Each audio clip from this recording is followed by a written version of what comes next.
gear up and to get used to the American education system. Just improving your English. This is just a huge advantage that you really should think about. We have an exchange program called the NISA U Grad, which offers students one semester, a half a year, at a U.S. university, non-degree seeking. And I've seen students that come back from those 6 months in the United States studying, and they have the American accent. Like they sound like they're from, we had one student who came back from Washington State. He sounded like he was from Washington State. He had the Pacific Northwest. His written English, his spoken English, outstanding. If you're looking to work as a translator, if you're working to work for an international company, just being among a language for 2 years. How many people are you expected to? I don't know. They just came and told me some people were coming. There is just one. Just one? Okay, that's okay. Yes. That's okay. Thank you. Call me if you need me. Okay, thank you, Swat. You're welcome. Welcome. So, the improvement to your English will really, because what's the best way to learn a language? What's the best way to learn a language? What do you think? In an Algerian school? Online? Best way to learn a language is in the country that it's spoken in, right? Among native speakers. We call this immersion, right? You immerse yourself, it's an English word, immerse yourself in a language. You surround yourself in it. You meet tens of thousands of native speakers. Like learning how to swim. Do you know how to swim? Nespa? You know how to swim? How did you learn how to swim? Did you study it in a book? Did you watch a video? No? No? Your dad probably, right? Your Abi, or maybe your Umi, your mother. She took you and she tossed you in the water, right? And then you either learned how to swim or you sank. Well, it's the same thing with language. You learn by doing, right? So if you go study at a community college in the United States, you will be tossed into the water, and then you will learn how to swim as a means of survival, because nobody wants to drown. That's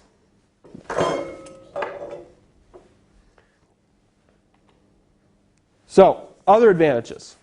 The application process, much simpler, much easier, much more streamlined. Streamlined is an English word that means very straight. You need, as a requirement, back, which is your proof of your secondary education completion, an application fee, and usually a TOEFL score that tends to be on the low side. I've seen as low as 49 on a TOEFL, which is not very high.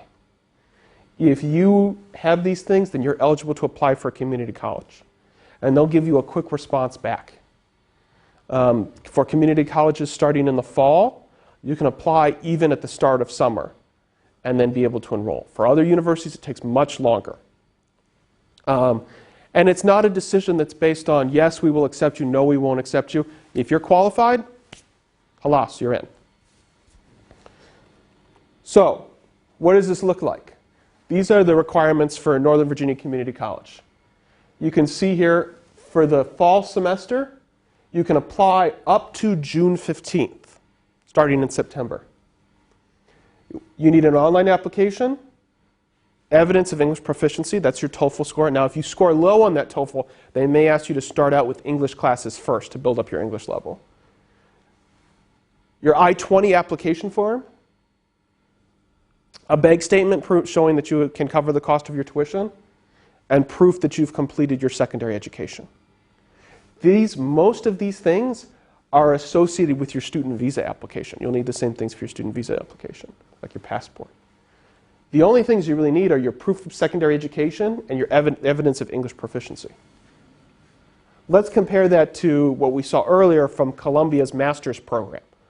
For Columbia's master's program, you need a bachelor's degree, a $105 application fee, a $500 tuition deposit, a resume, a writing sample, a statement of purpose, 3 letters of recommendation, transcripts for all your post-secondary schools, your notes, a GRE test, and a TOEFL test.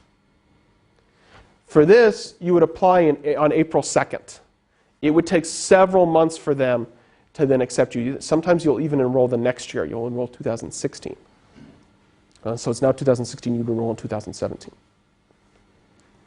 This is your, as a reminder, this is your I-20 form. This is the F. We talked about this last time. This is the F student visa application. So this is your ultimate goal. What the F student visa is that's what will allow you entry to the United States. The I-20 is your ticket to get to the application, right? So when you come, you need an I-20 before you register for your student visa. So I had a young man that was asking me a question yesterday. He said, okay, so I'm ready to do my visa appointment. I said, do you have a school? He says, no, but I'm going to get the visa first. No. You do the visa, you do that last, because we got to know where you're going. It's not going to be like oh, I'm just going to go to a school, I'll figure it out later. So getting this is your ultimate goal. Getting this means that you're this close. So no SAT and GRE, no essay, no letters of recommendation, no merit-based evaluation. They're not going to say yes or no based on merit. It's just, do you have the necessary documents? And then you're in. So what's the real advantage? And that's transferring. You can transfer from a community college to a four-year university. It's 2 more years to earn your bachelor's degree. You can either apply as a transfer student, in which case it's competitive, you're competing with other transfer students, or directly through matriculation agreements, you get a guaranteed spot. So all you have to do is meet a few certain conditions based on the 2 universities' matriculation agreements.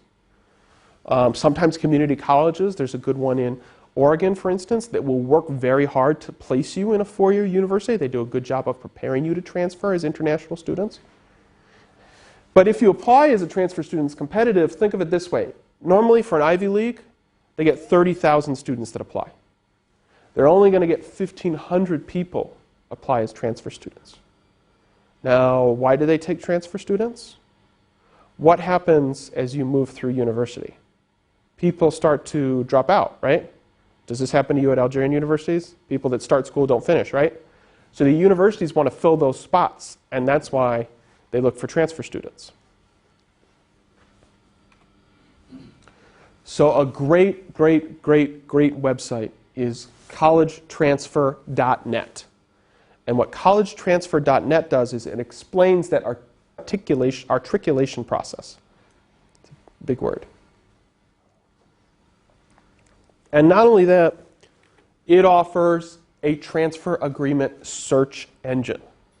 So either I can select based on the college that I want to transfer from, the community college that I'm interested in, or to the college that I want to transfer to. So maybe I have family in Nebraska.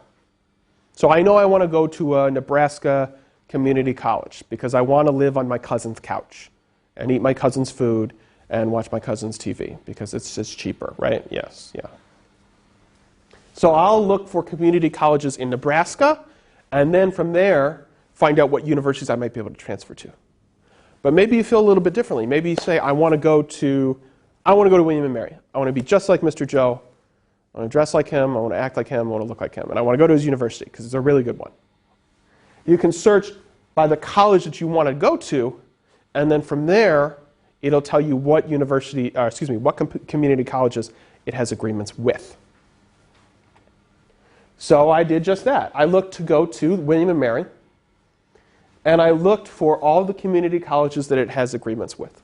And this little Adobe icon over here will let me click on the actual agreement that they have, and then will tell me the conditions that I need to meet.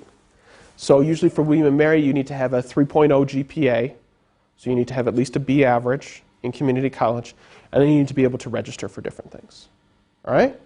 Make sense? So this can either help you if you know where you want to go or what area you want to study in. This is after the 2 years. After the 2 years. And then you would do 2 more years at the undergraduate university. So if I went to Danville Community College, I'd go to Danville Community College for 2 years. And then if I met the conditions of the agreement that Danville has with William & Mary, I would need a certain GPA, and I'd apply to transfer.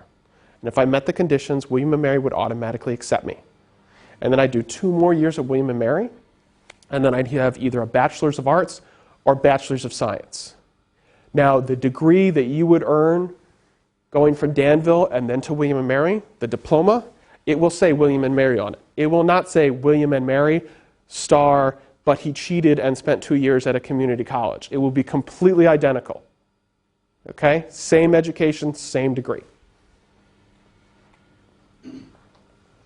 And from there, you need to think about, again, what will the degrees do for me? What is my ultimate goal? Will I be competitive for jobs here in Algeria, elsewhere in the region, or abroad with a U.S. bachelor's degree, with an American associate's degree? Or there's nothing that says that you can't keep going. Earn an associate's, earn a bachelor's, and then earn a master's. Oftentimes we see students apply, and we'll talk about this when we do Fulbright. They go on the Fulbright scholarship, they earn a master's degree, they do well, but they always have in their mind the goal that I also want to get a PhD. We've seen many Fulbright students go on the scholarship, get the master's, and then get a fellowship, get funding from the university, and continue and earn a PhD on their own there. Okay? So just because a community college is at the beginning, that doesn't mean that it's the end. Make sense? So, what are some helpful sites? These two, the American Association of Community Colleges and Community College Review, will help you find schools by state. But I really recommend Campus Explorer, which helps you find schools by major. So there may be a major that you haven't thought about, or there may be a major that you have a very particular interest in. Maybe you've always wanted to be a pilot. Is there a community college program for pilots? You can find out. There's some other helpful links here. There's an alternative community college degrees. These are like non-traditional degrees that might be something to think about. An article on why international students should consider community colleges. Education USA's website on community colleges, and a short video that talks about international students and community colleges. We also have in our IRC 2 books. One is a short novel that talks about the community college experience. The other is Peterson's book that is like an encyclopedia of all the community colleges in the United States. So if you say, gee, I'm interested in Danville Community College, Danville's in here, you can go look it up. It'll tell you how many students, what the tuition is, requirements for admissions, and things like that in a short couple paragraphs. But of course, you can always look things up on the internet. So my final thoughts for you here are, think about the outcomes. Right? Think of, and it's okay to think of community college as a backup. But what you don't want to do is you don't want to apply to just one graduate program. Because then what happens if you don't get it? You're right back where you started. You put in a lot of work, put in a lot of effort, time, you've saved money, but you're not getting anywhere. And a community college can be an excellent backup plan for students that are looking to improve things. So you can get better English, you can get increased employability, you get a 2-year experience in the United States, and you get the potential for future advancement. You don't have to finish at that community college. So for homework, continue researching schools. I'll be around a little bit afterwards to answer questions. And remember, it's not about the status, it's about the degree. What will the degree do for me? A degree is just a piece of paper. Being able to say, hey, I have a master's degree is great. It is. It'll make your mom and dad proud. But if the master's degree doesn't help you get a job, if it doesn't help advance your life, if it doesn't give you skills or knowledge or training that you need to be successful, then it's just a piece of paper. Okay? All right. So thanks, and we'll see you next week, hopefully.